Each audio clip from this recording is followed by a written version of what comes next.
وما ينطق عن الهوى إن هو إلا وحي يوحى علمه شديد القوى ذو مرة. والصلاة والسلام على أشرف المرسلين سيدنا محمد الأمين وعلى آله وصحبه أجمعين. اللهم اجمعنا عليك ولا تكلنا إلا إليك. أرنا اللهم الحق حقا وارزقنا اتباعه، وأرنا الباطل باطلا وارزقنا اجتنابه، واجعلنا من عبادك الصالحين وأوليائك المقربين برحمتك يا أرحم الراحمين. علمنا اللهم ما ينفعنا وانفعنا بما علمتنا وزدنا علما. Aujourd'hui, Inch'Allah, on va essayer de commenter la 7e rubrique du 3e chapitre, le chapitre du savoir de Sahih al-Bukhari, que l'imam al-Bukhari rahimahullah wa nafa'ana bi'ilmihi a intitulé Babu ma yudhkaru fil munawala wa kitabi ahli al-ilmi bil-ilmi ila al-buldan. Ensuite il a dit wa qala Anas ibn Malik nasakha Uthman ibn Affan al-masahifa فبعث بها إلى الآفاق ورأى عبد الله بن عمر ويحيى بن سعيد ومالك بن أنس ذلك جائزا. واحتج بعض أهل الحجاز في المناولة بحديث النبي صلى الله عليه وسلم حيث كتب لأمير السرية كتابا وقال لا تقرأه حتى تبلغ مكان كذا وكذا، فلما بلغ ذلك المكان قرأه على الناس وأخبرهم بأمر النبي صلى الله عليه وسلم.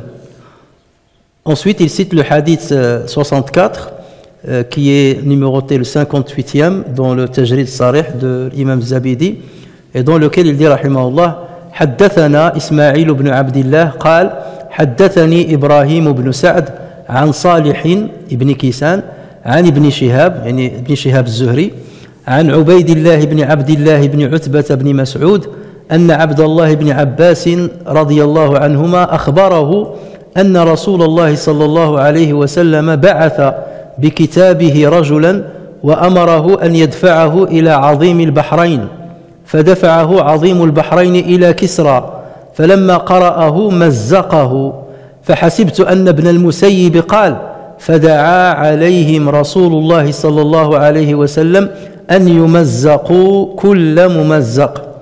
Ensuite, il a cité un deuxième hadith dans la même rubrique, c'est le hadith 65 et le 59e dans le Tajrid Sarih de l'imam Zabidi, et dans lequel il a dit rahimahullah حدثنا محمد بن مقاتل أبو الحسن المروزي أخبرنا عبد الله قال أخبرنا شعبة عن قتادة عن أنس بن مالك قال كتب النبي صلى الله عليه وسلم كتابا أو أراد أن يكتب فقيل له إنهم لا يقرؤون كتابا إلا مختوما، فاتخذ خاتما من فضة نقشه محمد رسول الله كأني أنظر إلى بياضه في يده، فقلت لقتادة من قال نقشه محمد رسول الله قال أنس. Alors cette rubrique, la 7e donc du 3e chapitre du savoir, l'imam al-Bukhari l'a intitulé de ce qui a été dit au sujet de la transmission de la science par la remise. La remise, c'est un moyen d'acquisition et de transmission. Rappelez-vous, il y a 2 cours plus tôt, on avait parlé de 8 moyens de transmission, parmi lesquels il y a al-sama', l'écoute du savant directement, il y a al-qira'a ala al-sheikh, il y a l'ijaza et il y a al-munawala ou bien al-mukataba. Là, donc l'imam al-Bukhari, dans cette rubrique, il va parler de le 4e moyen ou la 4e voie de l'acquisition, de tahammul et de l'ada et de la transmission. Il s'agit de l'munawala, la remise. On verra la définition. On l'a déjà vu, mais on va le rappeler. Et de la communication écrite émanée d'un homme de science et adressée à des gens d'un autre pays. Ensuite, il dit Anas ibn Malik a dit Uthman radiyallahu anhu fit copier des exemplaires du Coran et les expédia dans les provinces. Abdullah ibn Omar, Yahya ibn Sa'id et Malik ibn Anas ont proclamé la légitimité de cette transmission.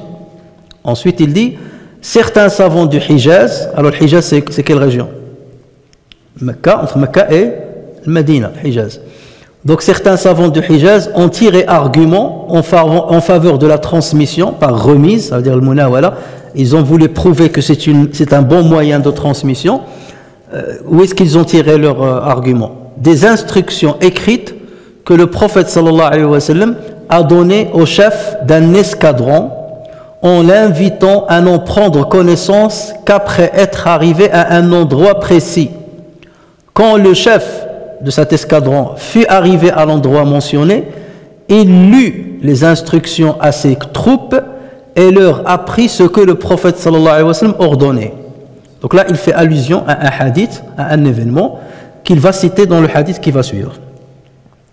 Alors, dans ce hadith-là, il a cité deux hadiths dans cette rubrique, le 64e et le 65e. Dans le 64e, il dit Ismaïl ibn Abdillah nous a rapporté sur Ibrahim ibn Sa'd, sur Salih ibn Kisan, sur Ibn Shihab Zuhri, sur Ubaydillah ibn Abdullah ibn Mas'ud, que Abdullah ibn Abbas radiyallahu anhuma l'informa que le prophète sallallahu alayhi wa sallam expédia un messager porteur d'une lettre avec mission de la remettre au prince d'Al-Bahrain.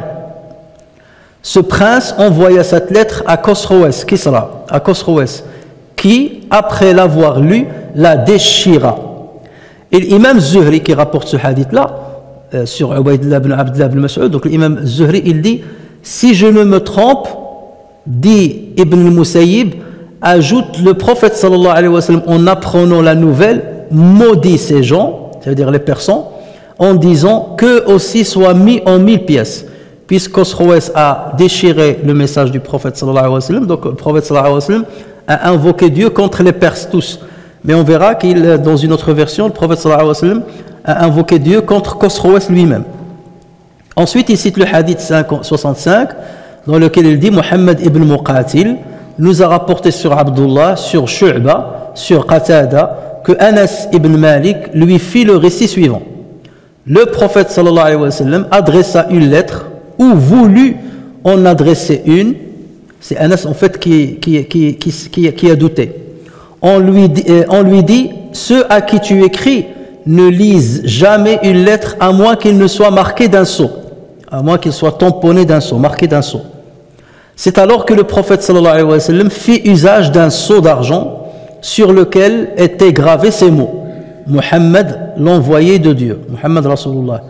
Et il me semble encore voir la blancheur de l'argent dans sa main.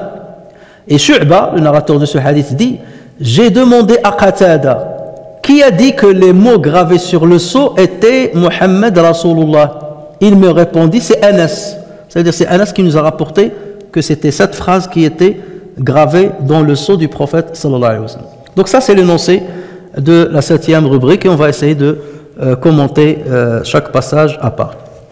Donc dans le chapitre, dans la rubrique précédente, l'imam al-Bukhari rahimahullah a parlé de l'écoute du cheikh. On écoute directement le cheikh parler, ou bien on expose, on lit devant le cheikh, on fait l'exposé, l'ard, la lecture sur cheikh, ou bien on l'appelle l'ard aussi, on fait un exposé devant le cheikh, et lorsque le cheikh acquiesce, donc ça c'est un moyen d'acquisition, de tahammul et de transmission, l'ada.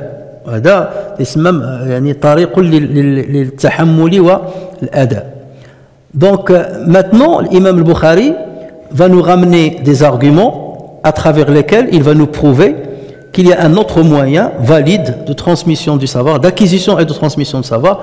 Il s'agit de l'munawala, la remise. Et on a déjà parlé de l'munawala, si vous vous rappelez, on a dit c'est-à-dire le cheikh remet un livre à son élève en lui disant: je t'autorise à transmettre ce qu'il y a dans ce livre. Donc le cheikh il a un livre dans lequel il y a des hadiths ou bien un savoir sur la jurisprudence ou sur sira ou je ne sais quoi, et après il le donne à son élève et il lui dit: ça, ce livre là c'est moi qui te le donne et je t'autorise à transmettre ce qu'il y a dans ce livre. Donc l'élève, qu'est-ce qu'il va dire? J'ai acquis ces informations de cheikh à travers le munawala, parce qu'il m'a remis un livre en main propre et je suis en train de transmettre sur mon cheikh, pour être sûr qu'il a bel et bien rapporté sur ce cheikh. Il n'a pas inventé de sa tête. Alors, l'imam al-Bukhari va citer un récit de Anas ibn Malik. Anas ibn Malik, c'est C'est un compagnon. Qu'est-ce que sa particularité, c'est quoi? Il était le serviteur du prophète sallallahu alayhi wa sallam pendant combien d'années? Pendant 10 ans. Voilà. Donc Anas bin Malik, il dit ceci. Il dit Uthman, donc il s'agit du troisième calife, Uthman bin Affan radiyallahu anhu. Uthman fit copier des exemplaires du Coran et les expédia dans les provinces. Puis Al-Bukhari de préciser, Abdullah ibn Omar, Yahya ibn Sa'id, Abdullah ibn Omar, vous connaissez, c'est un compagnon. Yahya ibn Sa'id, c'est un très grand savant de Médine, et il a appris, c'est les grands savants de Médine. Yahya ibn Sa'id, il est mort en 143 de l'Hégire. Et Malik ibn Anas ont proclamé la légitimité de cette transmission. Ça veut dire, si Uthman ibn Affan radiyallahu anhu a transmis le Coran sous forme d'exemplaires dans des provinces, c'est qu'on peut transmettre aussi la science d'une manière générale, y compris le hadith, à travers un écrit, d'accord, et qu'on remet en main propre à un élève. Mais on va un peu parler de cette transmission qu'a faite Uthman ibn Affan. Comment Uthman ibn Affan a écrit des exemplaires du Coran pour les envoyer dans les provinces. Comme vous savez, à l'époque du prophète sallallahu alayhi wa sallam, on n'avait pas rassemblé le Coran en entier d'une manière écrite. Il y avait des scribes du prophète sallallahu alayhi wa sallam qui écrivaient le Coran pour eux-mêmes. Le prophète sallallahu alayhi wa sallam, parfois il les invitait et il leur récitait ce qu'il a reçu comme révélation. Et eux, ils écrivaient. Et il y a ceux qui vont copier sur eux. Il y a ceux qui apprennent par cœur et qui écrivent. Parce que la transmission principale qui était faite à l'époque, c'est une transmission par mémoire. Et non pas par écrit. Jusqu'à maintenant d'ailleurs. C'est par mémoire qu'on apprend le Coran. Mais ceci n'a pas empêché certains compagnons d'écrire le Coran. Et d'ailleurs, à l'époque, le prophète sallallahu alayhi wa sallam leur a dit « Écrivez le Coran, mais n'écrivez pas sur moi le hadith. » Pourquoi il l'a fait? C'est par peur qu'il mélange le hadith avec le Coran. Mais avec le temps, le prophète sallallahu alayhi wa sallam a su qu'il y avait des compagnons qui écrivaient, mais il ne leur a pas dit de ne pas le faire. D'accord? Et d'ailleurs, Abu Huraira radiyallahu anhu lui-même, il a dit « Il n'y a pas quelqu'un comme moi qui a rapporté autant de hadiths sur le prophète sallallahu alayhi wa sallam, si ce n'est Abdullah ibn Amr ibn al-As. Il a rapporté plus que moi parce qu'il écrivait et moi j'écrivais pas. C'est-à-dire il écrivait les hadiths du prophète. Ce qui montre que le prophète sallallahu alayhi wa sallam a autorisé à la fin les compagnons d'écrire le hadith. Mais au début, il refusait qu'ils écrivent le hadith. Mais le Coran, beaucoup de compagnons avaient leur propre Coran. Soit en complet, soit une partie. En général, une partie. Aïcha avait son Coran, Abdullah ibn Mas'ud avait son propre Coran, son propre mushaf, on va dire. Donc ils écrivaient sur les moyens qu'ils avaient à leur disposition à l'époque. Mais la transmission principale du Coran se faisait par mémoire, c'est-à-dire du bouche à oreille, et par mémorisation. Sauf qu'à l'époque de Abu Bakr Siddiq, radiyallahu anhu, il y avait la bataille de l'Yamama. Et dans cette bataille, il y a 70 lecteurs, 70 compagnons qui mémorisaient par cœur le Coran, qui sont tombés martyrs dans cette bataille. Et donc, lorsque ceci arrivé, Omar ibn Khattab a dit, ben c'est grave, si on continue comme ça, tous les mémorisateurs du Coran risquent de mourir, après, on ne retrouvera plus le Coran. Donc c'est là où il a dit à Abu Bakr, ya Abu Bakr, je te propose qu'on copie le Coran dans un seul mushaf. Comme ça, on le protège en une seule copie. Et comme ça, même si ceux qui ont appris le Coran meurent, ben, au moins on a une copie à laquelle on peut, par précaution, à laquelle on peut revenir. Au départ, Abu Bakr Siddiq n'a pas voulu. Il a dit, comment veux-tu que je fasse quelque chose que le prophète sallallahu alayhi wa sallam lui-même n'a pas fait? J'oserais pas faire ça. Pour eux, c'était comme une innovation, une bid'a. Et Omar d'insister, de lui dire non, c'est important, c'est pour le bien de la communauté, c'est pour que le Coran soit protégé, on ne sait jamais, avec les guerres, et ainsi de suite. Et donc Abu Bakr, tellement il a réfléchi après, il a dit, ben, Omar m'a convaincu. Il a dit, ben voilà, on va choisir quelqu'un qui va mener cette mission. Qu'est-ce qu'ils ont choisi? Ils ont choisi un compagnon médinois qui s'appelle Zayd ibn Thabit. Pourquoi ils ont choisi Zayd ibn Thabit? D'abord parce que c'était un jeune. C'était un très bon scribe, il écrivait bien, d'une. De deux, il mémorisait le Coran par cœur. Deuxième caractéristique. Troisième caractéristique, c'est que c'était parmi les dernières personnes qui ont révisé tout le Coran avant la mort du prophète sallallahu alayhi wa sallam, avec le prophète sallallahu alayhi wa sallam, suite à ce qu'on appelle al-khatma al-akhira, la dernière révision, la révision ultime. En fait, vous savez que Jibril alayhi salam, il venait chaque année pendant le mois du Ramadan au prophète sallallahu alayhi wa sallam et il révisait avec lui tout ce qui a été révélé auparavant. Chaque année, il venait une fois, le prophète sallallahu alayhi wa sallam lui récite le Coran et lui, s'il a besoin de corriger, si le prophète sallallahu alayhi wa sallam oublie, il lui dit, voilà, ceci, il le corrige. Et à chaque fois, il lui dit, tel verset tu le mets ici, dans telle sourate, cette sourate tu la mets avant la sourate ainsi. Et au fur et à mesure, le Coran descendait.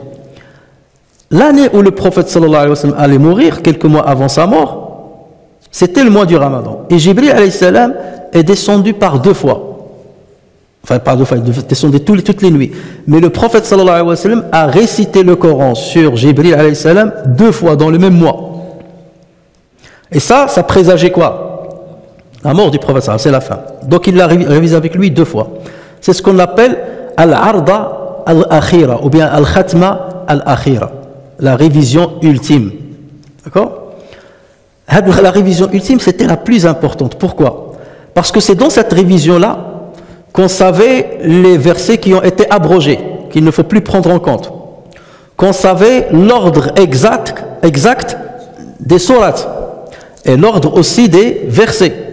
Donc cette khatma-là était très très importante. Et parmi ceux qui ont révisé avec le prophète sallallahu alayhi wa sallam tout le Coran, après cette ard al-akhira, il y avait Zayd ibn Thabit. C'est pour cela que Abu Bakr, en concertation avec Omar, ont choisi ce compagnon, ce jeune compagnon, pour qu'il accomplisse cette mission. Donc ils l'ont convoqué et ils lui ont dit, voilà, on s'est concerté entre nous, après la mort de plusieurs mémorisateurs du Coran, on a décidé de rassembler le Coran en une seule copie, en un seul mushaf. Et donc on t'a choisi pour cette mission. Zayd, il leur a dit, mais vous m'auriez demandé de bouger une montagne, je l'aurais fait. Mais faire cette mission-là, je ne peux pas. Parce que le prophète ne l'a jamais fait. Et c'est une responsabilité. Parce que je serai quelque part la référence. Ce que je vais écrire va être... Et donc ils ont insisté, jusqu'à ce qu'il l'ait convaincu. Et donc il a accepté de le faire. Donc il a commencé cette mission. Déjà lui, il mémorisait par cœur le Coran. Qu'est-ce qu'il a fait? Il se référait aux musulmans qui ont mémorisé. C'est-à-dire, on va par exemple écrire un passage de verset. Récite-moi. Il récite tous de la même manière. Après, qu'est-ce qu'il faisait? Il voulait qu'il y ait 2 personnes au moins qui aient entendu le prophète sallallahu alayhi wa sallam de leurs propres oreilles directement lire ces versets. Non, ils n'ont pas appris de quelqu'un d'autre. Non, je veux la preuve que 2 personnes aient entendu le prophète sallallahu alayhi wa sallam réciter tel verset. Et à chaque fois, il trouvait 2 témoins. En plus de la mémoire.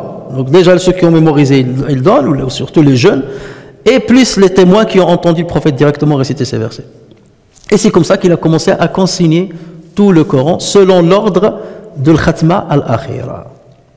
Il y avait le problème avec 2 versets pour lesquels ils ont trouvé un seul compagnon qui a dit « J'ai entendu le prophète sallallahu alayhi wa sallam réciter ce verset ». Mais ils n'ont pas trouvé un deuxième témoin pour 2 versets. Et c'est pas comme par hasard, le destin a voulu que cet homme-là avait eu une histoire avec le prophète sallallahu alayhi wa sallam, du vivant du prophète sallallahu alayhi wa sallam. C'est que le prophète sallallahu alayhi wa sallam avait emprunté de l'argent de quelqu'un pour une certaine durée, une certaine période, et après il a remboursé la personne. Mais la personne, il a oublié que le prophète sallallahu alayhi wa sallam l'ait remboursé. Donc il est venu chez le prophète sallallahu alayhi wa sallam chercher son dû. Il a dit à Rasulullah, tu dois me rembourser. Il a dit, mais je t'ai remboursé. Il lui a dit, ben non. Il a dit, si, je t'ai remboursé. Il a dit, ben non, tu ne m'as pas remboursé. Et l'homme-là était à côté du prophète sallallahu alayhi wa sallam. Et il lui a dit, moi je suis témoin qu'il t'a remboursé. Et le prophète sallallahu alayhi wa sallam, il lui a dit, mais attends, moi le jour où je l'ai remboursé, je me rappelle bien, tu n'étais pas là. Comment tu témoignes de quelque chose que tu n'as pas vu? Et l'homme, il lui a dit, moi, j'ai cru au Coran que tu nous dis recevoir de Jibril alayhi salam, qui vient du ciel pour te dire le Coran. J'ai cru à ça. Ou tu veux pas que je croie que tu lui aies rendu de l'argent, un peu d'argent. Et le prophète a souri, il leur a dit, si cet homme-là, j'ai oublié son nom, si cet homme-là témoigne pour quelqu'un, il lui suffit. Il n'y a pas besoin d'un deuxième témoin. Si cet homme-là témoigne pour quelqu'un, lui seul suffit. Son témoignage suffit à lui tout seul. Et il s'est avéré que c'était cet homme-là qui était témoin d'avoir entendu ces 2 versets du prophète sallallahu alayhi wa sallam. Les compagnons, ils avaient mémorisé ces versets entre eux. D'accord? Mais on voulait un témoin qui l'ait entendu directement du prophète sallallahu alayhi wa sallam, il n'y avait que cet homme-là. Donc ça, c'est pour l'anecdote. Donc Zayd ibn Thabit a rassemblé, c'est ce qu'on appelle le premier assemblage du Coran. le Jam' al-Awwal, le Coran. Le Jam' al-Awwal c'était Sudur, par mémoire, ou le Jam' al-Thani c'était la copie de Abu Bakr as-Siddiq. Donc cette copie, elle est restée chez Abu Bakr, au cas où, par précaution, on l'a ici, mais les gens, ils apprenaient par cœur le Coran. D'accord? Après la mort de Abu Bakr as-Siddiq, cette copie a été donnée à qui? Au successeur, à savoir Omar ibn Khattab. Après l'assassinat de Omar ibn Khattab, la copie a été donnée à sa fille, Hafsa, radiyallahu anha, qui n'est autre qu'une des épouses du prophète sallallahu alayhi wa sallam. Donc c'est elle qui a gardé cette copie-là. Parce que les gens n'en avaient pas besoin. N'avaient pas besoin de cette copie. C'était une précaution. Elle est protégée chez Hafsa. On sait qu'elle est chez Hafsa, en cas de besoin. D'accord? Alors, mais pendant ce temps-là, les gens, ils récitaient le Coran avec cette version. J'ouvre une parenthèse. Pour ceux, on a fait déjà un séminaire sur les différentes ahruf al-Qur'an, les 7 versions du Coran, et sur les 10 lectures notoires du Coran, qira'at al-ashr, rappelez-vous. Pour ceux qui ont participé à ce séminaire, donc ils s'en rappellent. Pour ceux qui n'ont pas participé, il est enregistré, je crois, en 4 conférences vidéo. Vous pouvez toujours, sur YouTube, vous pouvez toujours revenir dessus. Donc là, je vais donner seulement un petit résumé. Donc pendant ce temps-là, les gens, ils lisaient avec l'ahruf. C'est quoi l'ahruf? En fait, le Coran, au départ, Allah Azza wa Jalla l'a révélé au prophète sallallahu alayhi wa sallam, il lui révèle le Coran au fur et à mesure avec la langue et le dialecte, avec le dialecte de l'Quraishite. Parce que c'était le dialecte le plus connu à l'époque, puisque les gens venaient toujours à la Mecque pour faire le commerce, donc ils connaissaient, ils maîtrisaient la langue de Quraysh. C'est comme si c'était la capitale de la région, donc forcément tu vas maîtriser la parole des gens de cette cité. Et le prophète sallallahu alayhi wa sallam a dit une fois à Jibril, demande à Dieu de me rajouter un autre dialecte. Parce que dans ma communauté, il y a des gens qui viennent de différentes contrées, avec différents dialectes. Il y a les vieux, il y a les femmes, il y a ceci, il y a cela. Et eux, peut-être qu'ils ne maîtrisent pas le dialecte de Quraysh. Donc Allah Azza wa Jalla lui a rajouté un autre harf, une autre version. C'est le même Coran, sauf que parfois les mots, parfois ils changent, ou bien ils sont lus d'une certaine manière. D'accord? Ou bien le verbe, parfois il est conjugué au passé, parfois au présent, mais c'est le même verbe par exemple. En tout cas, c'est des petits changements qui ne touchent en aucun cas au fond du Coran, ou bien à l'essence du Coran, ou au sens des versets. Par exemple, يوم يكون الناس كالفراش المبثوث وتكون الجبال كالعهن المنفوش. Il y a une autre lecture qui a été révélée au prophète sallallahu alayhi wa sallam. وتكون الجبال كالصوف المنفوش. C'est une lecture. Et le ihn, c'est quoi le ihn? C'est sauf, c'est la même chose. Sauf que certains disent le ihn, d'autres ils disent sauf. C'est comme aujourd'hui par exemple au bled, les berbères au Maroc, le ham, certains vont l'appeler Aksoum, les autres vont l'appeler Tifiyi, ou l'autre l'appelle Lham, ou l'autre l'appelle Naham. Hein, il va dire Naham, les gens disent Naham avec Nun. Donc ça c'est par rapport au dialecte qu'ils avaient à l'époque. Et parfois, comme j'ai dit, c'est par rapport au verbe. Et parfois par rapport à la lecture. Par exemple, Yuminu, les gens de la Mecque, ils ne mettaient pas le Hamza sur Yuminu, ils disent Yuminu. Ils ne disent pas Yu'minu. Le Mu'minun, ils ne disent pas le Mu'minun. Donc ça c'est des changements comme ça. Donc le prophète sallallahu alayhi wa sallam, par l'ordre de Allah Azza wa Jalla, à travers Jibril, une fois il va lire comme ça, une fois il va lire comme ça. Et les compagnons vont comprendre que ça c'est une lecture valable. Et le prophète sallallahu alayhi wa sallam leur a dit, dans un hadith rapporté par le Bukhari, ce Coran a été révélé suivant 7 lettres, 7 ahruf, 7 versions, des petites modifications. 7 lettres. Récitez-le en suivant celle qui vous convient. Donc ça a été fait pourquoi? Pour faciliter les choses. C'est pour leur faciliter la tâche. Et non pas pour compliquer. D'abord, là, à notre époque, c'est devenu une complication. Le qira'at est devenu une complication. Même si on ne parle pas de l'harf, on parle de qira'at. Mais à l'époque, c'était pour faciliter la tâche à tous les Arabes de la péninsule arabique. Et pour que chaque tribu s'y trouve. Par exemple, nous, notre dialecte là, on le trouve dans le Coran. Donc ça fait plaisir pour eux. Et donc les compagnons, ils ont continué chacun à réciter selon ce qu'il a entendu. Et lorsqu'ils se sont dispersés après la mort de Omar ibn Khattab, les grands compagnons, ils vivaient au départ à Médine. Omar ne laissait pas les grands compagnons se disperser dans les contrées. Mais après sa mort, les compagnons ont commencé à se disperser dans les contrées. Ce qui fait que Certains compagnons vont, par exemple celui qui est en Irak, comme Abdullah ibn Mas'ud, il va enseigner à des élèves le Coran selon ce que lui a entendu. Un autre qui est dans une autre contrée va enseigner selon elle. L'autre qui est en Damas, celui qui est à Al-Koufa, celui qui est à Al-Basra, celui qui est au Yémen. Chacun enseigne selon comment il a entendu le prophète sallallahu alayhi wa sallam. Que s'est-il passé?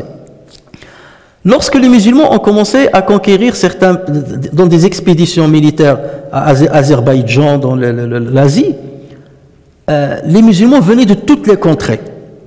Et lorsque quelqu'un devance pour devenir imam dans la prière, il va réciter selon ce qu'il a appris de son cheikh, de son compagnon, du compagnon du prophète. Donc certains, à la fin de la prière, il vient et lui dit, mais cette lecture-là que tu as faite, c'est pas correct. Tel mot-là, c'est pas comme ça qu'il faut le prononcer. Dans une lecture, on va dire immihatihim. C'est comme l'imala. Vous avez certains qui lisent avec l'imala. D'accord? C'est comme par exemple les Tunisiens aujourd'hui, ils ont l'imala partout. Lorsqu'ils parlent, ils font l'imala partout. Donc, le Yazzi Aïchak, même si ce n'est pas l'imala. Donc, les gens, ils ont commencé à se disputer entre eux.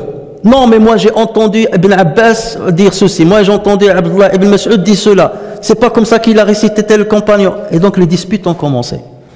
Hudayfa ibn al-Yaman, un grand compagnon du prophète sallallahu alayhi wa sallam, était présent dans cette expédition. Lorsqu'il a vu ces disputes, et voire même des disputes très très corsées, il est venu chez Uthman ibn Affan. Il lui a dit, Ya Uthman, adrikin nas.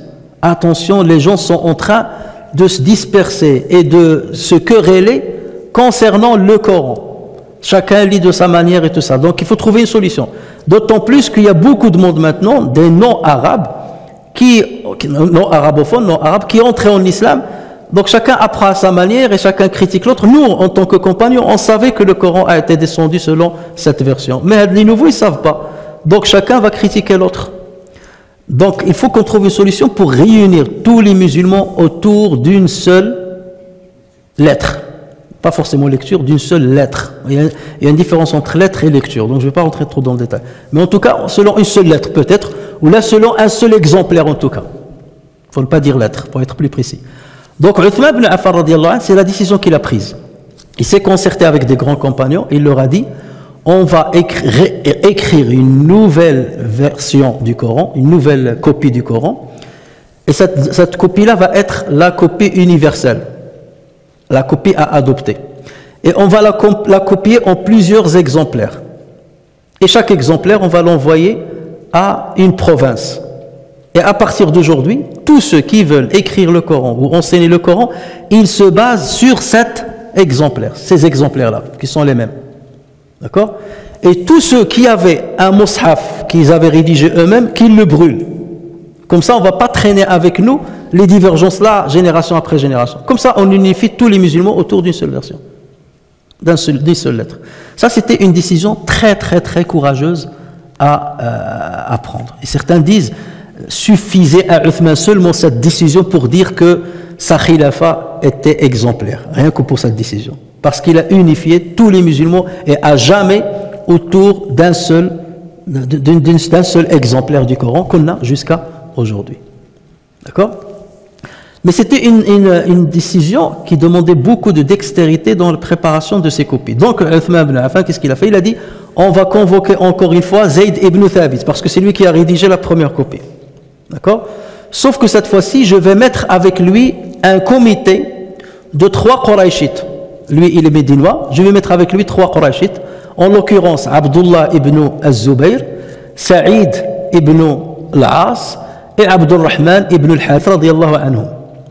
Et qu'est-ce qu'il lui a dit? Il lui a dit, ben, tu commences à rassembler le Coran, à l'écrire, à le rédiger. Donc vous êtes des scribes, vous allez rédiger.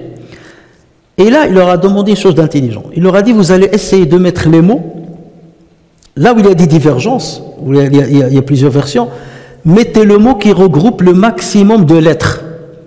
Le mot qui regroupe le maximum de lettres. Et comme il n'y a pas de points, ni de prolongation, on peut lire le même mot de différentes manières.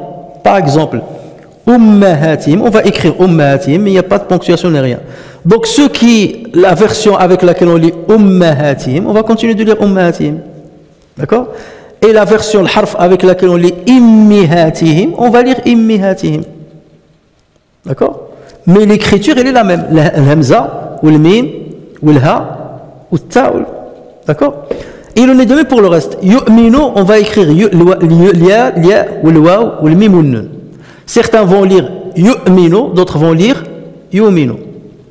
Ad-duha, on va écrire ad-duha. Certains vont lire wad-duha, les autres vont dire wad-duha. D'accord? Donc, au niveau de la lecture, on peut garder les différentes lectures avec lesquelles le prophète sallallahu alayhi wa sallam lisait. Mais quand est-ce que le problème va se poser? Le problème va se poser lorsqu'on a un verset où il y a un mot qui est venu de deux manières différentes. Comme le mot que je vous ai cité tout à l'heure. وَتَكُونُ الْجِبَالُ كَالْعِهْنِ. Ou l'autre lecture, ou l'autre lettre, Sofi. Comment on va écrire? On va écrire l'ihn ou sof. Parce qu'ils ne se ressemblent pas au niveau des lettres. Ils ne se ressemblent pas. On ne peut pas écrire les deux. Il faut choisir un. Donc lorsqu'il fallait choisir, il leur a dit, vous choisissez le dialecte de Quraysh. Pourquoi? Parce que c'est ce dialecte qui est le plus connu, le plus répandu. Et les gens vont le comprendre beaucoup plus que les autres dialectes des autres tribus, de Hawazin et ainsi de suite. D'accord? Par exemple, Abdullah ibn Mas'ud, qui était de Hudayl, de la tribu de Hudayl, Hatta hin, il la lisait Hatta hin. Hatta, il la lisait Hatta. Donc Abdullah ibn Mas'ud, il lisait Hatta hin. Parce que c'est comme ça que Hudayl lisait. Mais Quraysh, il lisait Hatta hin. Donc dans ce cas, est-ce qu'on va écrire Hatta ou Hatta? On va écrire Hatta, on va adopter celle de Quraysh. Et les autres, il leur a dit, ben les autres, ça y est, ils vont disparaître. Comme ça, on ne traîne pas avec nous. Tant qu'une seule lettre peut regrouper plusieurs versions, tant mieux. Mais dès qu'il ne peut pas regrouper, on choisit le dialecte de Quraysh. Donc c'était ça la règle sur laquelle ils devaient se baser. Et c'est comme ça qu'ils ont commencé à rédiger le premier exemplaire. Lorsqu'ils ont terminé le premier exemplaire, ils l'ont copié. Deuxième, troisième, quatrième. Là, les savants ont divergé. Le minimum, certains disent, c'est 4 versions qui ont été écrites, 4 exemplaires. Le maximum, c'était 8 exemplaires. Et vraisemblablement, il y avait 6 exemplaires qui ont été écrits et distribués dans les différentes contrées. Alors, quelles sont les caractéristiques de ces exemplaires, de ces copies de Uthman, que Uthman a ordonné qu'on rédige? Première chose, elle s'inspire du mushaf assemblé sous le khilafat d'Abu Bakr, parce que c'est sur lui qu'ils sont basés. Ils l'ont ramené de chez Hafsa, ils l'ont mis comme référence, d'accord? Et on compare aussi. Après, ils ont rajouté des petites modifications, lorsqu'il y a divergence ou quelque chose comme ça. Donc c'est ça la différence. Et lorsqu'ils ont terminé, ils ont remis à Hafsa l'exemplaire de Abu Bakr. Deuxième chose, ces copies-là ont institué un ordre précis des sourates, tel qu'il a été arrêté par le prophète sallallahu alayhi wa sallam suite à la révision ultime. Parce qu'il y avait certains compagnons qui n'avaient pas révisé avec le prophète sallallahu alayhi wa sallam après la révision ultime. Donc eux, ils avaient un ordre parfois qui ne correspond pas à ce qu'on a aujourd'hui. Comme Ibn Mas'ud, il avait inversé certains sourates. À la sourate Nisa, il va la mettre avant sourate Ali Imran. Parce qu'il n'a pas récité avec le prophète sallallahu alayhi wa sallam après le dernier mois du Ramadan. Alors que Zayd ibn Thabit a révisé avec le prophète sallallahu alayhi wa sallam après le Ramadan, dernier Ramadan. Donc lui, il était au courant du dernier ordre à suivre. Donc c'est à partir de là qu'on a dit, ceux qui ont un autre ordre que celui-là, c'est à bannir. Voici l'ordre des sourates tel qu'il faut l'adopter. Troisième chose, ces copies-là ont exclu les versets dont la récitation avait été abrogée par le prophète sallallahu alayhi wa sallam lui-même, et qu'on pouvait retrouver chez d'autres masahif de certains compagnons. Comme par exemple, si une femme allaite 10 fois un enfant, cet enfant devient son enfant par allaitement. C'était précisé 10 fois, ça c'était un verset coranique. Mais ce verset, le prophète sallallahu alayhi wa sallam, dans la révision ultime, au fur et à mesure, il a été abrogé par un autre verset. Celui qui allaite chez une femme 5 fois. Ensuite, ça a été abrogé par celui qui allaite, sans préciser le nombre. Mais le dernier verset qui était adopté après la dernière révision, c'était celui qui allaite, sans préciser 10 ou 5. Donc les deux versets 10 et 5 ont été abrogés. Donc dans les copies là, on n'a plus les versets qui ont été abrogés. Alors qu'il y avait des compagnons qui avaient encore ces versets dans leur masahif. Parce qu'ils n'ont pas fait ils n'ont pas réactualisé leur masahif. C'était écrit, c'était difficile de rédiger. Donc ça, cette copie a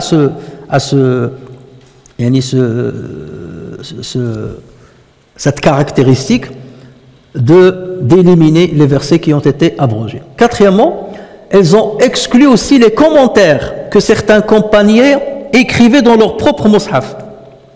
Par exemple, Aïcha et Hafsa radiallahu anhuma, ils avaient leur propre mushaf. Et ils avaient des scribes, ils leur disent écrive-moi un mushaf. Ils ramenaient des gens qui travaillent pour elles, ils disent tu nous écris un mushaf, comme ça on peut le lire directement dessus ou apprendre dessus. Et par exemple, lorsqu'Allah ajoute dans Surat Al-Baqarah, il dit Hafidhu ala salawati wa salati al-wusta wa qumu lillahi qanitin. Aïcha, lorsque le scribe a écrit, il a dit Hafidhu ala salawati wa salati al-wusta. Elle lui a dit écris, rajoute salati al-asr.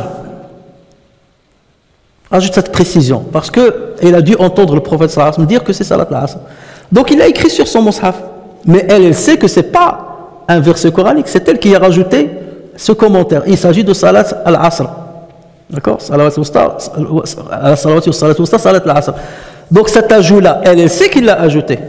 Mais supposons qu'elle donne son mushaf à quelqu'un, ou ce quelqu'un va le donner à une troisième génération, quatrième génération. Avec le temps, les gens vont croire que le commentaire fait partie du Coran. Donc c'est pour ça que Uthman il leur a dit vous brûlez tout ce qu'il y a. Comme ça on ne va pas traîner des commentaires que des sahaba ont écrits pour eux. Ça vous arrive même vous, le Coran vous le prenez et vous mettez des commentaires dessus. Mais là on sait que ces commentaires, vous avez le crayon, vous avez une autre couleur. Mais à l'époque on écrivait de la même manière. Mais comme ils apprenaient par cœur, ils savent que ça c'est un ajout de ma part. Seulement pour que je m'en rappelle. Voyez. Donc ces copies ont éliminé ça. Cinquièmement, ces copies, comme j'ai dit, ils ont utilisé une graphie, ce qu'on appelle al-rasm al-uthmani, une graphie uthmanienne, qui permet d'englober le maximum, voilà, toutes les récitations, les variantes de récitation. Cette fois-ci, je parle des récitations, non pas de lettres, de récitation enseignées par le prophète sallallahu alayhi wa sallam. Comme par exemple, yu'minu, yu'minu. Ça s'écrit de la même manière, mais ce sont deux lectures différentes. Ummahatihim, immihatihim. Deux lectures différentes, mais avec la même écriture. Maliki yawmiddin, maliki yawmiddin. Et pourtant, dans l'écriture, on va écrire le mim ou le lam ou le kaf. Mais on peut la lire de deux manières puisqu'il n'y a pas l'alif. À l'époque, on ne mettait pas l'alif pour qu'on puisse la lire de deux manières. Mais tu ne lis pas comme tu veux toi. Tu lis comme ton cheikh a appris. T'a enseigné. Et le cheikh, il l'a appris de qui? Du prophète sallallahu alayhi wa sallam, jusqu'au prophète sallallahu alayhi wa sallam. Donc, ce n'est pas quelqu'un qui va rajouter de lui-même telle lecture parce que c'est écrit comme ça. Non. C'est selon comment le compagnon de référence nous a enseigné, comme il a entendu du prophète sallallahu alayhi wa sallam. Donc on va lire Maliki yawmiddin, Maliki yawmiddin. C'est là où les savants plus tard ont mis le qira'at, ce qu'on appelle le qira'at. Et au départ on a validé 7 lectures notoires et ensuite lorsqu'Ibn Jazari rahimahullah est venu, il a validé 3 autres qui étaient connus déjà, mais les premiers Ibn Mujahid n'avaient pas validé 10, il a validé seulement 7. Ibn Mujahid, c'était un grand lecteur, une grande référence. Il a fallu attendre 5 siècles après pour qu'Ibn Jazari vienne pour dire non, ces 3 lectures-là, ils sont pour moi notoires, il faut les rajouter aux 7. Et c'est comme ça que le compte était arrivé à 10. Et c'est comme ça qu'on a différencié entre les 7 lectures et les 7 ahruf. C'est deux choses qui sont différentes. Donc aujourd'hui, on a les lectures avec lesquelles le prophète sallallahu alayhi wa sallam lisait. Par exemple, yu'minu, on va jamais dire, on va dire l'hamza, on va la prononcer. Ça devient un principe pour tout le Coran. D'accord? Par exemple, l'imala, on va la faire sur tout le Coran. Le med de 6 harakas, on va le faire sur tous ceux qui ont la caractéristique là. Le med de 4 harakas, on va le faire sur ça. Les manières avec lesquelles le prophète sallallahu alayhi wa sallam récitait, on les a gardées. Mais l'ahruf, c'est là où on a changé des mots par d'autres.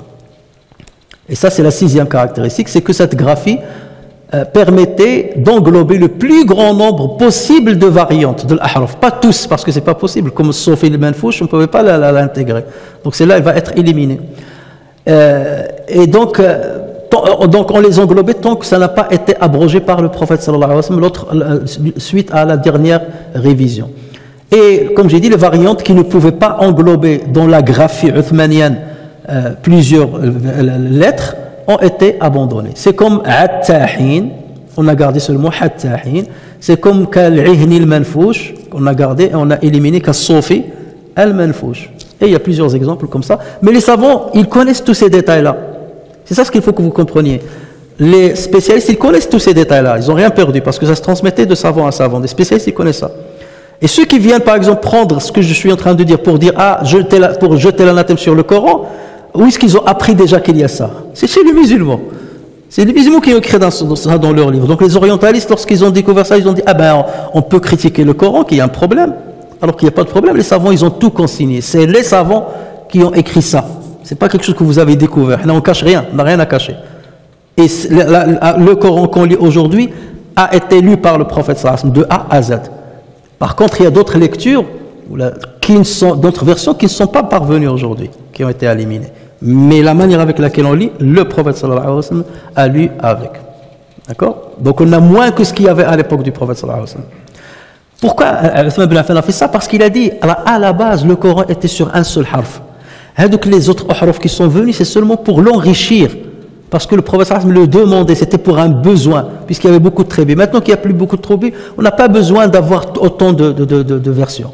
Une seule nous suffit, puisque le sens reste le même. Et c'est des petits changements dans des petites lettres, des petits mots, parfois dans la lettre, et ainsi de suite.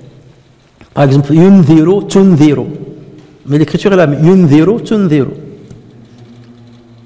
Septièmement, les exemplaires rédigés étaient vraisemblablement au nombre de 6. Un qui a été gardé par Uthman ibn Affan à Médine, c'est ce qu'on appelle Al-Mushaful Imam.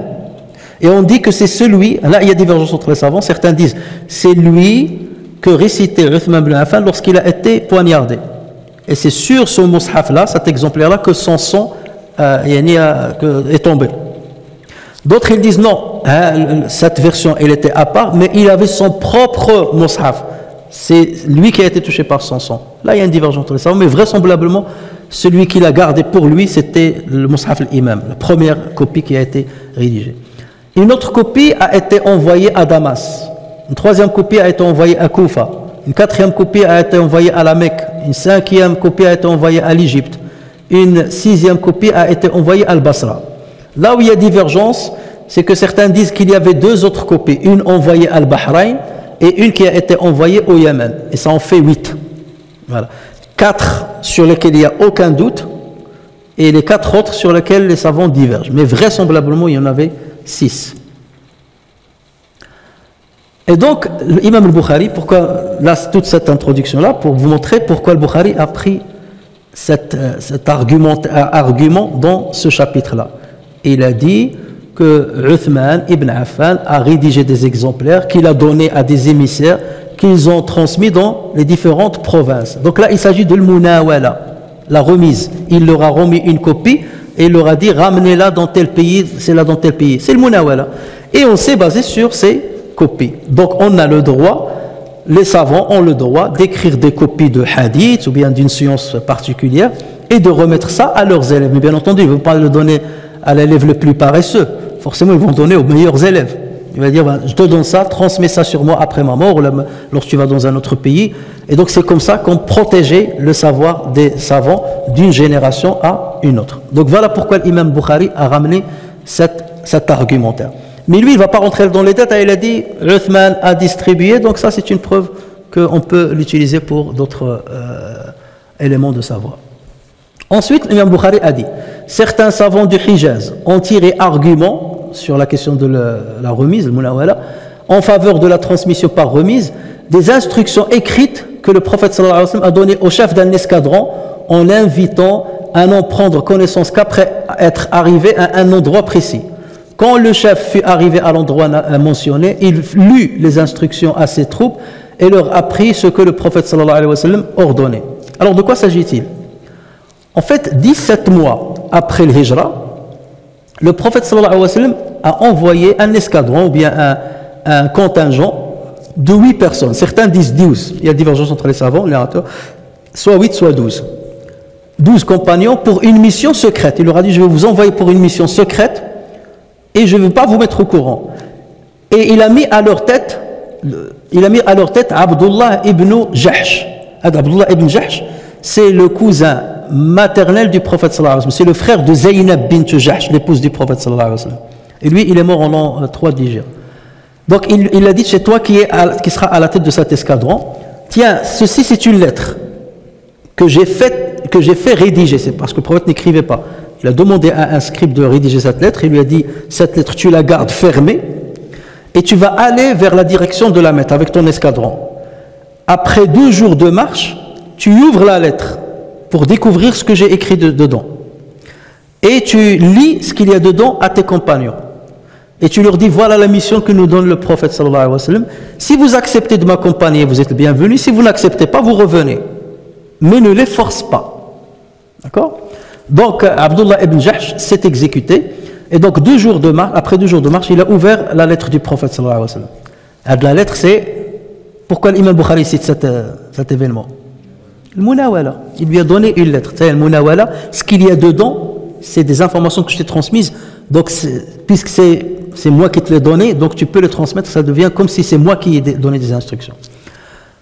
Donc, lorsqu'il a ouvert la lettre, il a vu dedans, continue à avancer jusqu'à atteindre l'endroit Nakhla. L'endroit qui s'appelle Nakhla, on va en parler. Et ramène-nous des informations sur Quraysh et ne contraint personne à venir avec toi. Donc, c'était une mission d'espionnage militaire. Parce que les musulmans venaient de quitter la Mecque, forcés bien entendu. Ils ont laissé tous leurs biens, leurs commerces, leurs maisons. Les Qurayshites, ils ont tout confisqué, ils ont pris tous les biens des musulmans. Et avec ça, ils commerçaient, ils faisaient des commerces. Ils envoyaient des caravanes au Yémen, des caravanes au Sham, pour commercer. Avec l'argent des musulmans qu'ils ont laissé derrière eux. Donc là, le prophète sallallahu alayhi wa sallam, puisqu'ils étaient partis à Médine, ils étaient pauvres, il a voulu restituer une partie de l'argent des musulmans qu'ils ont laissé derrière eux. Donc il a envoyé ce contingent, il lui a dit, ramène-moi des informations. S'il y a des caravanes qui sont parties, des caravanes qui rentrent, combien de personnes dans la caravane, voilà, comme ce qu'on fait aujourd'hui, l'espionnage, chaque pays a les services secrets, ou les services intérieurs, les services extérieurs et tout ça. Le prophète sallallahu alayhi wa sallam ne dérogeait pas à cette règle, pour l'intérêt de l'islam de l'époque et pour se protéger. Et donc, après lecture de ces instructions, tous les membres de l'escadron ont accepté la mission et personne n'a voulu rebrousser chemin. Sauf que c'était vers la fin du mois de Rajab. Et là aussi, il y a une divergence entre les savants. Certains disent non, c'était la veille du mois de Rajab. Certains disent c'est la fin du mois de Rajab, certains disent la veille. Et nous savons très bien que le mois de Rajab, c'est un mois Muharram, sacré, dans lequel on n'a pas le droit de se combattre, de combattre les autres. Donc, et Nakhla, c'est quoi? C'est un endroit, c'est un oasis en fait, rempli de palmiers, et qui se situait entre la Mecque et Taïf, 80 km. Donc Taïf est à 80 km de la Mecque. Donc il était entre la Mecque et Taïf. Donc il leur a dit, allez à cet endroit-là et commencez à espionner les Qurayshites ce qu'ils font, parce que c'est de là-bas que leur caravane passe, en revenant du Yémen, ensuite comme que je viens de dire. Hein? Le sud de la Mecque. Taïf, voilà, du Yémen, Taïf, et par aller à la Mecque. Et donc, en cours de route, 2 personnes parmi lesquelles il y avait Saad ibn Abi Waqqas ont perdu leur chameau. Ils s'alternaient sur un chameau et il s'est enfui. Il dormait et il s'est enfui. Donc ils ont dit, il faut qu'on rattrape notre chameau. Allez le chercher, vous nous rejoignez. Donc les 2 personnes-là, ils sont partis. Les autres, ils ont continué le chemin, les 6 ou les 10, ça dépend, les restes qui restent, selon les versions. Donc ils ont continué leur chemin. Une fois ils sont arrivés dans la région de Nakhla, ceux qui sont restés, ils ont vu une caravane de 4 marchands qurayshites qui revenaient de Taïf, avec des chameaux qui étaient remplis de raisins secs et de marchandises. Et là, ils ont dit, tiens, ça c'est avec notre bien, avec tout ce qu'on a laissé derrière nous, nos commerces, nos maisons, tout ça, qui sont en train de commercer. Et donc là, qu'est-ce qu'on fait? Est-ce qu'on les attaque ou on ne les attaque pas? Le prophète sallallahu alayhi wa sallam ne leur a pas dit d'attaquer, il a dit seulement, vous me ramenez des renseignements. Et eux, ils ont commencé à se concerter, qu'est-ce qu'on fait? Donc certains ont dit, là c'est demain, alors ça dépend, certains disent c'est la fin de Rajab, mais là c'est le mois de Rajab là. Oui, mais demain il sera fini Rajab peut-être. Donc on est à cheval. Donc on peut combattre, parce que si on les laisse partir, ils vont arriver à la Mecque et on ne pourra rien faire. Alors que là c'est une occasion de récupérer une partie de notre argent. Et donc ils se sont concertés, ils ont dit on les attaque. C'est ça la décision qu'ils ont prise. Et le prophète ne leur a pas donné l'autorisation normalement. Donc ils ont décidé d'attaquer. Ils se sont dit, nous sommes le dernier jour de Rajab, si nous les tuons, nous violerons le mois sacré et nous nous exposerions à la colère de tous les Arabes. Si nous attendons que ce dernier jour s'écoule, sans rien faire, ils auront le temps d'atteindre la Mecque et seront alors hors d'atteinte. Voilà. Après réflexion, ils conclurent de s'attaquer à la caravane et de s'emparer de la marchandise qu'elle transportait. Alors, ils ont attaqué les 4 personnes, ils ont tué un qui s'appelle Amr ibn al-Hadrami et ils ont emprisonné 2, tandis que le dernier, il s'est enfui. Il est allé à la Mecque pour informer les Mécois de ce qui est arrivé. Donc ils ont pris le butin, les chameaux, la marchandise et tout, et ils ont rebrouché chemin vers Médine. Et dans la route, ils ont dit, on va partager le butin entre nous, c'est nous qui avons arrêté ces 4 personnes, et on va laisser le 1/5 pour le prophète. Alors que la question du 5e, dont on a parlé il y a quelques temps, n'était pas encore révélée par le Coran. Mais le Coran l'a adopté. Donc lorsqu'ils sont venus à Médine, ils ont dit, ah Rasulallah, voilà ce qui est arrivé, voilà ce qui est arrivé. Nous, on a pris, ils étaient contents. Nous, on a pris le butin et on t'a laissé le 1/5 pour le prophète sallallahu alayhi wa sallam. Et le prophète sallallahu alayhi wa sallam leur a répondu, par Allah, je ne vous ai pas demandé de vous battre. Je souhaitais simplement que vous rassembliez des informations sur le Qurayshite et que vous observiez leurs mouvements. C'est pas ce que je vous ai demandé, ça. Et Abdullah s'excusa en disant, nous avons tué Ibn al-Hadrami et le soir même, nous avons aperçu le croissant lunaire de Rajab, pour ceux qui ont dit que c'était la veille de Rajab. On ne sait donc pas si on a tué avant ou après l'entrée de ce mois. Donc lui, il a joué sur il y avait 15 jours, donc... mais ça n'a pas convaincu le prophète sallallahu alayhi wa sallam. Donc le prophète sallallahu alayhi wa sallam n'a pas aimé ce qu'ils ont fait. Et donc il a dit, je ne prends pas ce butin déjà, que vous voulez me donner. Je ne le prends pas. Parce que je ne vous ai pas autorisé de faire ça. Et vous nous avez causé un problème avec les Arabes. Parce que c'est sacré ce mois-ci. On ne doit pas combattre les gens pendant ce mois-là. Et j'attends que Dieu descende une décision vous concernant. Que du Coran soit révélé concernant ce que vous avez fait. Et donc les membres de l'expédition ont compris donc qu'ils sont tombés dans la disgrâce.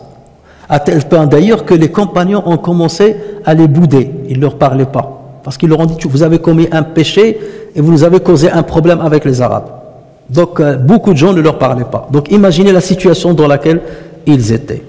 D'accord? Ils étaient bannis presque par tout le monde. Et bien entendu, les Qurayshites, c'était du pain béni pour eux. Ils ont profité de l'occasion pour discréditer le prophète sallallahu alayhi wa sallam, discréditer le musulman, et ils ont commencé à tourner chez les Arabes pour leur dire, Mohammed a profané le mois sacré, il a versé notre sang, il a volé nos richesses et capturé nos hommes. Les hypocrites, quant à eux, ils se frottaient les mains. Ils ont dit, ça c'est les prémices d'une guerre qui s'approche, et comme ça on se débarrassera des musulmans. Et d'ailleurs, disait-il, celui qui a été tué, c'est Amr ibn al-Hadrami. Ou Amr, ça veut dire il a rempli la caisse de la guerre. Et celui qui l'a tué, il s'appelle Waqid ibn Abdillah. Waqid, ça veut dire celui qui allume, l'allumeur. Waqid. Ils ont dit Awqada al-Harb, Awqada nar al-Harb. Il a allumé le feu de la guerre. Ils étaient contents. Donc la situation était très difficile. Jusqu'à ce qu'Allah Azza wa Jal ait révélé le verset 217 de sourate Al-Baqarah. Dans ce verset, Allah Azza wa Jal dit Yas'alunaka 'ani ash-shahri al-harami qitalin fihi qul qitalun fihi kabir wa saddun 'an sabilillah wa kufrun bihi wal masjid al-haram wa ikhraju ahlihi minhu akbaru 'inda Allah wal fitnatu akbaru min al-qatl wa la yazaluna yuqatilunakum hatta yaruddukum 'an dinikum in istata'u. Et t'interroge sur le fait de faire la guerre pendant les mois sacrés, dit y combattre est un péché grave. Donc le Coran a validé qu'on n'a pas le droit de combattre pendant les mois sacrés. Dit y combattre est un péché grave. Mais plus grave encore auprès d'Allah est de faire obstacle au sentier d'Allah. Ce que les Qurayshites ont fait. Ils ont fait obstacle au sentier d'Allah. D'être impie envers Allah et envers la mosquée sacrée. Et d'expulser de là ses habitants, d'expulser de la maison sacrée ses habitants. L'association, shirk, le fitna ici fait référence à l'associationnisme. L'association est plus grave que le meurtre. Autrement dit, Allah Azza wa Jalla leur a dit oui, ses compagnons ont commis une erreur. D'accord? Parce qu'ils vous ont combattu pendant ce mois sacré. Mais, ils ont profané ce mois sacré. Mais, ce que vous, les Qurayshites, avez fait avec les musulmans, c'est pire. Vous avez profané le Masjid al-Haram, vous avez tué des musulmans là-bas. N'oubliez pas que Soumayya radiyallahu anha a été tué là-bas. Le père de Yasser a été Yasser a été tué, des compagnons ont été tués, d'autres ils ont fui vers l'Abyssinie, les autres musulmans ils ont fui vers la Mecque. Ce que vous avez fait, c'est une vraie fitna. Et vous empêchez les gens de venir vers le sentier d'Allah. Qui a rendu ces mois sacrés? C'est Dieu. Et vous-même, vous empêchez les gens d'aller dans le sentier de Dieu. Et maintenant, vous considérez que c'est les musulmans qui ont fait des choses graves alors que vous n'avez pas vu ce que vous avez fait. Donc le Coran, là, il a apaisé les musulmans quant à ce qui est arrivé. Et les Qurayshites, donc, réclamèrent la libération de leurs 2 prisonniers. Le prophète sallallahu alayhi wa sallam leur a dit, oui, je vais les libérer, mais à condition que les 2 compagnons qui étaient partis chercher leurs chameaux, Saad ibn Abi Waqqas et Utba ibn Ghazwan, donc ils n'étaient pas encore revenus. Le prophète sallallahu alayhi wa sallam avait peur que les Qurayshites les arrêtent et les tuent. Il leur a dit, j'attends je ne libérerai vos prisonniers que lorsque mes 2 compagnons là, donc Saad et Utba, reviennent. Et donc il a attendu jusqu'à ce qu'ils soient revenus, sains et saufs, et là il a libéré les 2 prisonniers. Sauf qu'un des 2 prisonniers s'est converti à l'islam, il a préféré rester à Médine. Il a vu les musulmans, il a été convaincu par l'islam, il s'est converti à l'islam, et l'autre il a rebroussé chemin et il a été tué lors de la bataille, si ma mémoire est bonne, de Hunayn. Alors, ça c'est l'histoire. Pourquoi le Bukhari nous a rapporté cette histoire? C'est pour nous prouver la méthode de la remise par écriture que le prophète sallallahu alayhi wa sallam a fait à Abdullah ibn Jahsh. Lorsqu'il lui a donné la lettre, il lui a dit, tu ne l'ouvres qu'une fois tu arrives qu'une fois à 2 jours de marche. D'accord? Donc c'est pour cela qu'il a cité cet événement. Ensuite, le Bukhari a rapporté le hadith 64 rapidement, dans lequel il dit, donc là, j'abrège la chaîne de transmission, sur Ibn Shihab, sur Ubaydullah ibn Abdillah ibn Mas'ud, sur Abdullah ibn Abbas, qu'il a informé que le prophète sallallahu alayhi wa sallam expédia un messager porteur d'une lettre avec mission de la remettre au prince de Bahreïn. Ce prince envoya cette lettre à Khosroès, à Kisra, qui après l'avoir lue la déchira. Et donc Zuhri dit, si je ne me trompe, dit Ibn Musayyib, donc Ibn Musayyib il a dit, si je ne me trompe, Zuhri dit, a ajouté que le prophète sallallahu alayhi wa sallam a maudit ces gens en disant qu'eux aussi soient mis en 1000 pièces.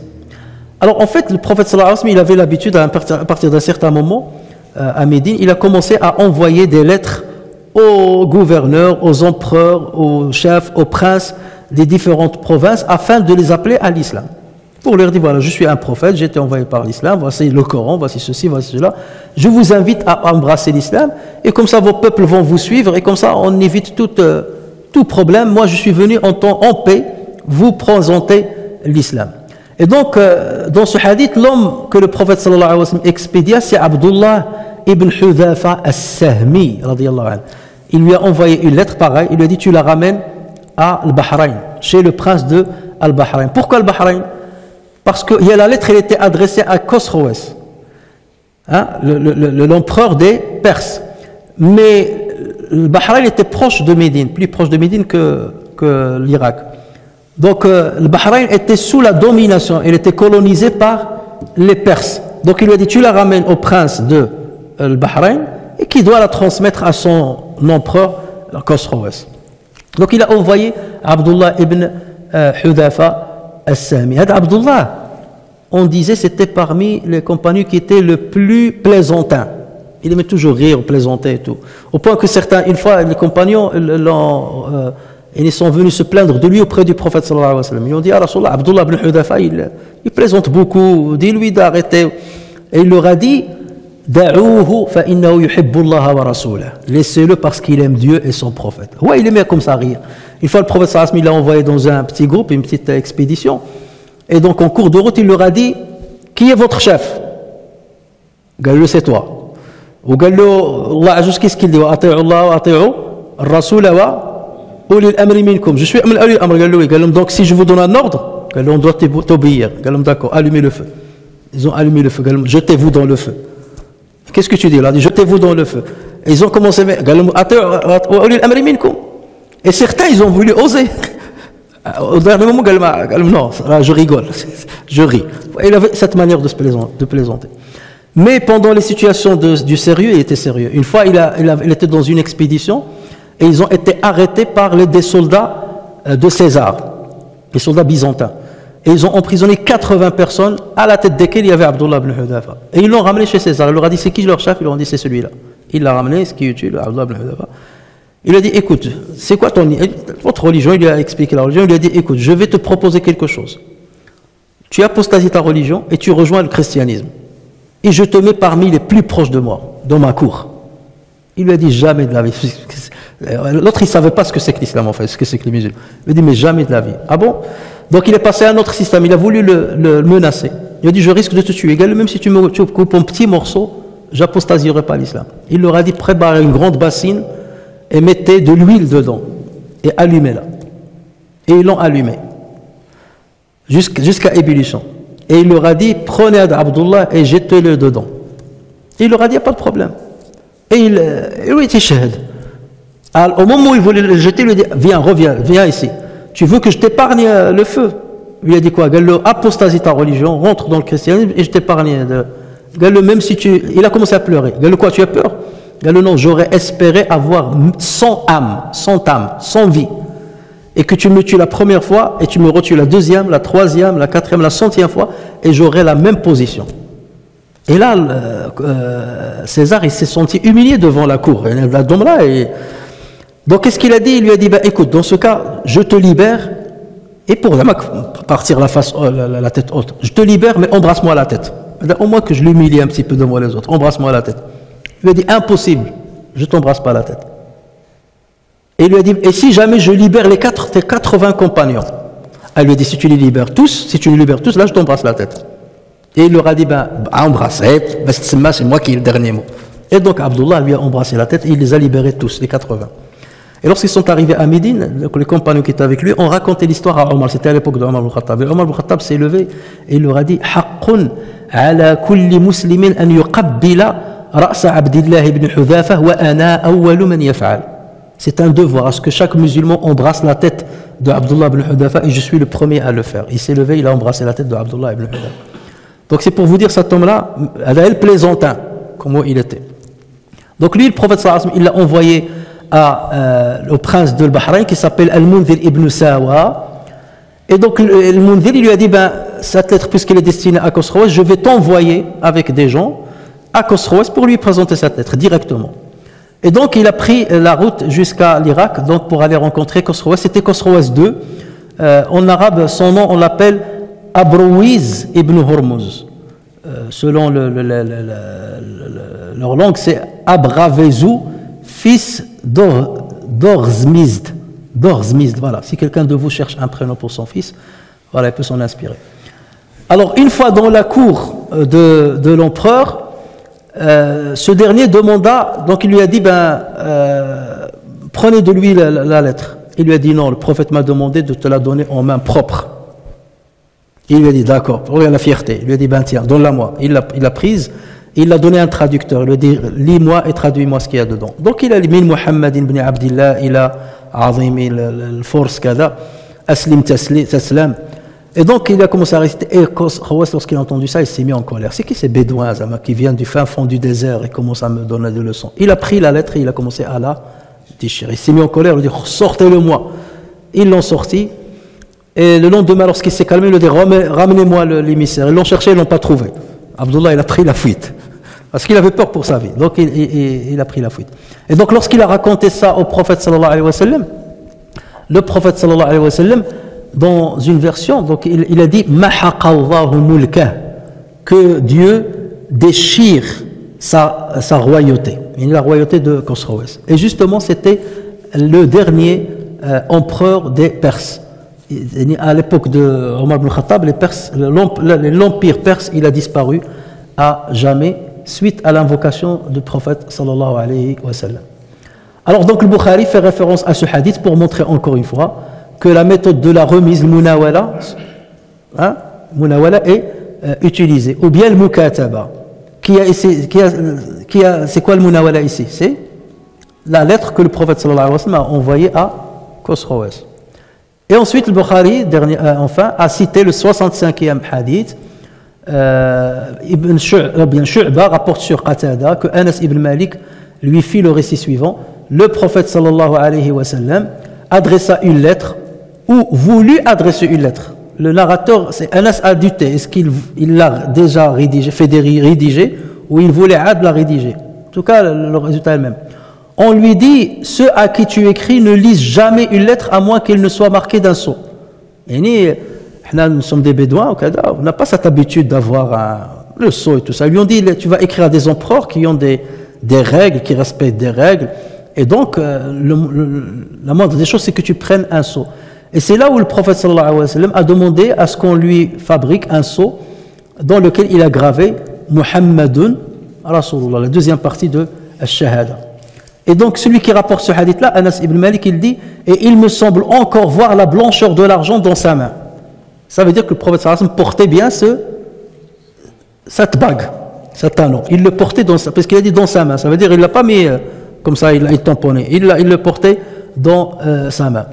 Et Shu'ba dit, j'ai demandé à Qatada, qui a dit que les mots gravés étaient Muhammad Rasulullah? Et il lui a dit, c'est Anas qui nous a dit cela. Alors ce même hadith sera cité par l'imam al-Bukhari dans le chapitre al-Jihad et dans le chapitre des tenues vestimentaires, libas, puisque la bague fait partie de libas, fait partie des tenues.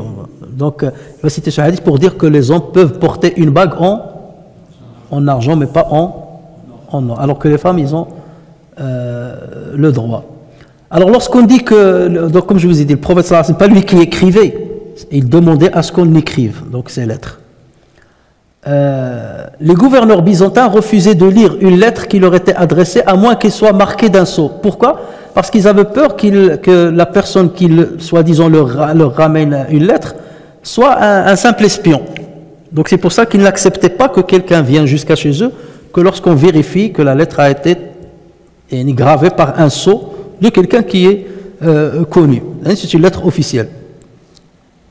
Et donc, lorsque le prophète sallallahu alayhi wa sallam, on lui a donné cette information, donc il a façonné un sceau en argent dans lequel il a gravé Muhammad Rasulullah, ce qui prouve justement que l'homme peut porter un sceau en argent, l'or étant interdit pour lui.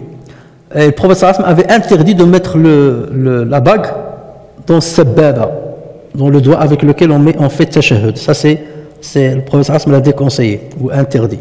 Mais pour les femmes c'est autorisé, mais pour les hommes c'est pas autorisé.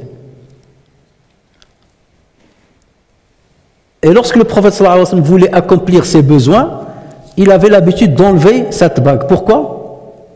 Parce que dessus était gravé le nom de Dieu, Muhammadun Rasulullah. Et les savants ils disent, est-ce que tout musulman doit faire ceci? Les savants là ils ont dit, si par exemple un musulman a une bague, il a oublié de l'enlever, alors qu'il a gravé le nom de Dieu, il a oublié de l'enlever, c'est pas grave. S'il a peur qu'il la perde, il est en voyage, ou là il a peur de la perdre, qu'on la lui vole, dans ce cas, il peut entrer avec, il est pour accomplir ses besoins. Donc c'est seulement déconseillé et pas vraiment interdit. Et certains vont dire, même pour les femmes, lorsqu'elles portent un pendentif dans lequel il y a le nom de Dieu, dans ce cas, le mieux c'est de l'enlever, bien entendu, s'il rentre dans les... Voilà. Mais s'ils ne peuvent pas, au moins ils le cachent, que ce ne soit pas visible. L'imam al-Bukhari donc fait référence à ce hadith pour dire que pour que la méthode de l'écriture soit valable, parfois il faut qu'il soit tamponné par le cheikh. Quand? Lorsque par exemple l'élève qui nous a dit mon cheikh m'a donné ce livre par transmission, par le munawala, ou l'élève on ne le connaît pas, d'accord, ou bien on ne connaît pas sa fiabilité, dans ce cas il faut qu'il y ait le tampon de cheikh, ou au moins qu'on identifie l'écriture de cheikh. C'est-à-dire que l'écriture, parce que les gens, en général les élèves qui sont avec cheikh, ils connaissent son écriture, d'accord. Et donc c'est à partir de là, l'imam Bukhari a cité ce hadith-là pour faire référence à ce petit détail-là, que parfois on ne peut pas accepter de quelqu'un qu'il dise qu'il a reçu tel livre dans son cheikh si ce quelqu'un-là est anonyme ou inconnu ou n'est pas fiable ou on ne connaît pas la fiabilité, à moins qu'il ramène un khatm de la part de son cheikh. Mais si c'est un élève qui est connu pour sa fiabilité, pour avoir fréquenté des mois et des années et son cheikh, dans ce cas, bien entendu, on prend en compte son témoignage. Donc voici ce qu'on peut dire sur cette rubrique. Donc vous voyez bien que l'imam al-Bukhari est encore sur la méthodologie. Jusqu'à maintenant, il parle de la méthodologie de la transmission du savoir. élever la voix. Le prophète lorsqu'il a élevé la voix en transmettant le savoir, ويل للأعقاب من النار, d'accord, المناولة, السماع, القراءة على الشيخ. Il est toujours dans la méthodologie. Au fur et à mesure dans les rubriques qui vont venir, il va rentrer dans d'autres détails relatifs à la connaissance, au savoir, qui est le titre de ce 3e chapitre de son livre. نفعني الله وإياكم بالقرآن الكريم وبحديث سيد الأولين والآخرين وغفر الله لي ولكم ولسائر المسلمين. سبحانك اللهم وبحمدك نشهد أن لا إله إلا أنت نستغفرك ونتوب إليك. سبحان ربك رب العزة عما يصفون وسلام على المرسلين والحمد لله رب العالمين.